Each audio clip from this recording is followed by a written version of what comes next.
presidente do Senado diz que saída do PMDB do governo não pode agravar crise política. Aprovada a proposta que autoriza o uso da fosfoetanolamina. Governo e oposição unem forças por projeto que beneficia estados e municípios. E especialistas debatem ações mais firmes para combater o mosquito transmissor da dengue e do Zika vírus. Boa noite, você acompanha a partir de agora as principais notícias do Senado nesta terça-feira. Governo e oposição obtêm acordo com governadores para votar na próxima terça-feira projeto de reforma fiscal. O principal ponto da proposta é o que alivia as dívidas de estados e municípios. 7 governadores se reuniram com parlamentares de todos os partidos em busca de um acordo para votar o projeto de reforma fiscal enviado ao Congresso pelo Executivo. Na reunião desta terça-feira, oposição e governo estavam do mesmo lado. Eu até elogiei, achei um bom acordo esse entendimento entre estados e governo federal, e inclusive alguns municípios maiores. Acho que é um bom entendimento, isso vai diminuir o sufoco dos estados e municípios, não vai eliminar o sufoco, mas pelo menos diminui. A hora é da austeridade, mas não é a hora de arruinar a saúde, a educação, como está acontecendo com essa crise. O projeto estende o prazo para o pagamento de dívidas dos estados com a União em 20 anos e com o BNDES em 10 anos. Isso dilui o valor das prestações, que podem ser reduzidas em até 40%. Em contrapartida, o governo exige medidas como limitar o crescimento de despesas e aumentar a alíquota de contribuição para a Previdência do servidor público, de 11% para 14%. Fica proibido também reajustar o salário de servidores estaduais nos próximos 2 anos, exceto os aumentos que já estão previstos. Para quem ainda não fez o seu ajuste fiscal, ela exige uma série de medidas de austeridade, de medidas de equilíbrio fiscal. Tudo que a gente deixar de pagar em dívidas nesse momento poderá ser destinado a novos investimentos e, com isso, melhorar a economia dos estados e, consequentemente, melhorar a economia do país. A pressão dos governadores deu resultado. Os deputados e senadores prometeram votar o projeto com urgência. Um bom acordo, e nós aqui definimos que na hora em que esse projeto chegar ao plenário do Senado, após ser votado na Câmara, ele vai diretamente para o plenário num regime de urgência e provavelmente aprovaremos até no mesmo dia em que ele chegar. No fim do dia, com o acordo já celebrado, o ministro da Fazenda entregou pessoalmente o projeto ao presidente Renan Calheiros. A aprovação desse projeto o mais rápido possível vai possibilitar que os governadores possam ter um alongamento da sua dívida mais rápido. Com isso, eles vão poder pagar suas contas mais rapidamente, pagar os seus funcionários, realizar os seus investimentos. Com isso, eles vão poder contribuir não só para melhorar a situação dos seus estados, mas para melhorar a situação no Brasil como um todo. A aprovação mais rápida desse projeto vai permitir uma recuperação mais rápida do emprego e da renda no Brasil, beneficiando toda a população. O projeto de reforma fiscal enviado pelo governo também prevê a remuneração do dinheiro que os bancos depositarem voluntariamente no Banco Central, define ainda áreas prioritárias de investimento em momentos de crise econômica e limita os gastos do Executivo a uma porcentagem do PIB a ser ainda definida pelo Congresso. O presidente do Senado disse hoje que a saída do PMDB do governo não pode agravar a crise. Segundo Renan Calheiros, essa seria uma responsabilidade que não pode ser assumida pelo partido. Ele revelou ainda que discutiu nesta terça-feira a situação do país com os ex-presidentes Lula e José Sarney e comentou o possível impeachment da presidente Dilma. Eu estive com o ex-presidente Lula, com o ex-presidente José Sarney. Eu continuo a entender que o papel do presidente do Congresso Nacional é, com isenção, conversar com todo mundo e recolher pontos de vista pensando no Brasil. Se nós não cuidarmos do Brasil, se nós não tivermos condições para resolver a crise, nós vamos levar esse país a um retrocesso inimaginável. E ninguém pode colaborar com isso. Eu acho que o impeachment em circunstância normal é uma coisa normal, mas é bom que as pessoas saibam, e a democracia exige que nós façamos essa advertência, que para haver impeachment tem que haver a caracterização do crime de responsabilidade da presidente da República. Quando o impeachment acontece sem essa caracterização, o nome, sinceramente, não é impeachment, é outro nome. O Brasil vai ter um novo embaixador na Croácia. O diplomata Paulo Roberto Tarrisi da Fontoura vai representar o Brasil no país europeu. A indicação da presidência da República foi confirmada pelo plenário nesta terça-feira. O Congresso está transformando em lei o que já é realidade das relações trabalhistas nos salões de beleza. Vamos ver na reportagem que é do interesse de cabeleireiros, manicures, depiladores, maquiadores e esteticistas. Na prática, os donos dos salões vão poder firmar parcerias com os profissionais de beleza nos estabelecimentos, sem a necessidade de assinar a carteira de trabalho.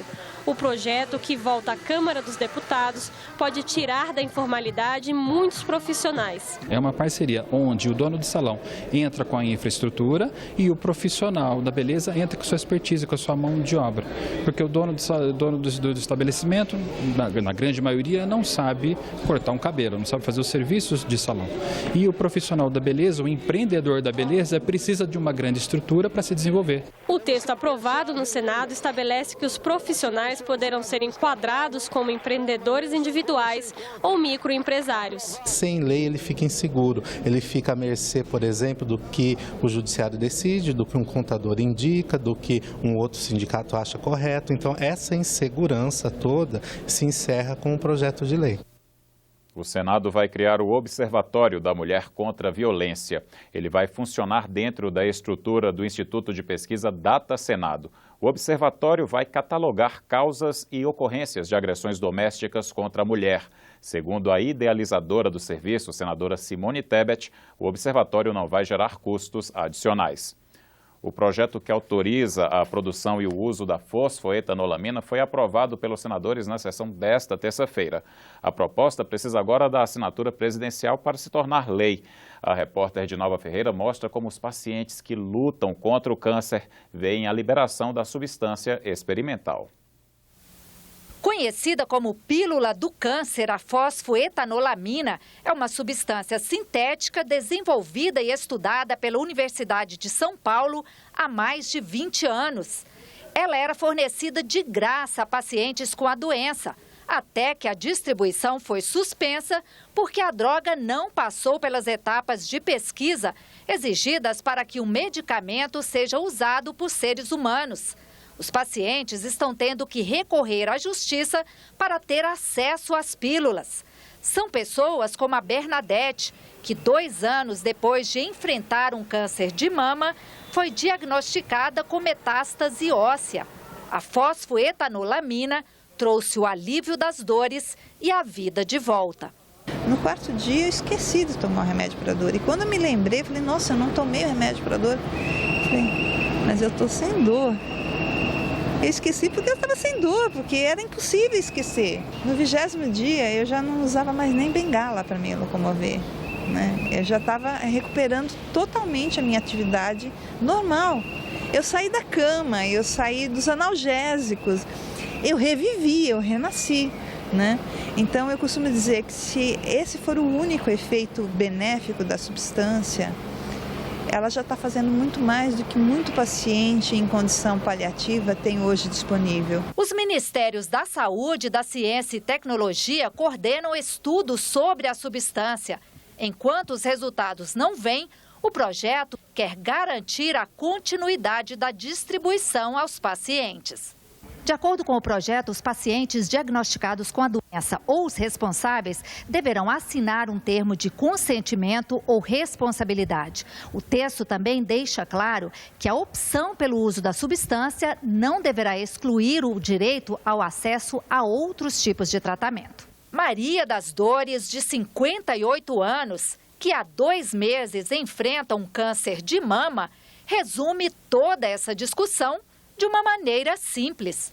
Eu não trocaria o meu tratamento periódico que estou fazendo por qualquer outro alternativo. Mas eu acho que cada pessoa tem sua opinião e cada caso é um caso. Porque nessa doença nossa não existe nenhum igual. E eu acho que as pesquisas têm que avançar, porque se curou alguém é porque ele é bom, né? Os diplomas de medicina podem ser proibidos de trazer o termo bacharel. É o que determina um projeto da Câmara que o Senado confirmou. Agora só falta a sanção presidencial. O relator na casa, senador Ronaldo Caiado, que é médico, explicou por que o uso da palavra bacharel tem causado problemas. Quando os colegas, terminada a residência, chegaram e conseguiram a bolsa de estudo ou serem aprovados para poderem estar em outros serviços fora do Brasil, o convênio do Brasil com os outros países é a figura de médico. Neste momento, a figura bacharel em medicina, esses colegas foram todos penalizados, perderam a bolsa, tiveram que retornar para o Brasil e estão lutando até o momento para poder refazer aquilo que foi inventado por algumas faculdades de medicina. Especialistas debateram hoje a medida provisória que propõe ações mais firmes para combater a dengue, o zika vírus e a chikungunya. A proposta já recebeu mais de 100 sugestões na comissão mista de deputados e senadores. O Ministério da Saúde investiga mais de 300 mil casos suspeitos de dengue. De chikungunya, são mais de 13 mil. E 4 mil bebês podem estar com microcefalia, doença associada à zika. Por trás de todo esse estrago, o Aedes aegypti. A medida provisória 712 permite que agentes do governo entrem à força em casas e terrenos para acabar com os focos do mosquito. Especialistas em saúde pública defendem a MP. Dos cerca de 69 milhões de imóveis programados para visita, pelo menos 16% dos imóveis não se consegue adentrar. Em 60% das casas que se entrou utilizando esse mecanismo de entrada forçada, em pelo menos 60% desses domicílios se encontrou o foco do Aedes, né? A prefeita de Valparaíso, de Goiás, foi uma das primeiras a conseguir na justiça o direito de entrar nos imóveis sem autorização dos donos para procurar focos do Aedes. Nós temos em torno de 70% dos imóveis fechados. Imagina a situação disso. E não são apenas imóveis que estão fechados porque durante o dia o morador está fora da sua residência. Isso que é ainda mais grave. Nós temos a questão dos imóveis abandonados, mas é importante que se torne então uma lei, que a gente possa ter garantia, avançar na medida provisória e também garantir no projeto de lei que se aprove essa questão. Mas a Confederação Nacional dos Municípios tem restrições à proposta e defende mudanças. No caso do dono do imóvel, se ele se sentir lesado de alguma forma, quem que vai assumir isso de fato? Vai ser o município que vai arcar com os custos, gastos, vai responder esse processo judicial? É o Estado? É a União? O texto original enviado pela presidente Dilma Rousseff tinha apenas 5 artigos. Na comissão especial, recebeu mais de 100 sugestões de mudanças, mas, de acordo com os especialistas, algumas delas podem prejudicar a MP. Um aqui que quer incluir a aspersão por aeronave de inseticida. Espera aí. Essa, a gente tem que pensar um pouquinho o seguinte, já pensou um país que já usa a quantidade que usa de inseticida na agricultura, agora tem que provar vendendo caído do céu? Várias das emendas tenta dar uma solução para coisas que a ciência e a tecnologia ainda não têm solução. A gente compreende perfeitamente a ansiedade com que se pretende chegar a isto, mas isto depende da velocidade, da própria velocidade do desenvolvimento científico e tecnológico. Luiz Cláudio é agente de combate às endemias. No Ceará, vai às ruas para eliminar focos do mosquito. Ele defende a medida provisória, mas avisa: permitir a entrada forçada nas casas não basta. É preciso investir no trabalho de quem está na ponta. Como é que se quer combater o vetor se não é dado condições a quem está lá na ponta para fazer isso? Como é que quer que a coisa avance? Não dá. Como é que pode continuar com o mesmo número de agentes de combate às endemias há 10 anos atrás? Igrejas que funcionam em imóveis alugados estão mais perto de se livrarem do IPTU. A isenção do imposto predial e territorial urbano faz parte de uma proposta de emenda à Constituição que o plenário aprovou em segundo turno e agora vai à Câmara dos Deputados para mais 2 rodadas de votação. A iniciativa é do senador Marcelo Crivella, que foi bispo da Igreja Universal do Reino de Deus. Você terá outras notícias a qualquer momento na nossa programação e também na página da TV Senado na internet. Obrigado pela companhia, boa noite e até amanhã.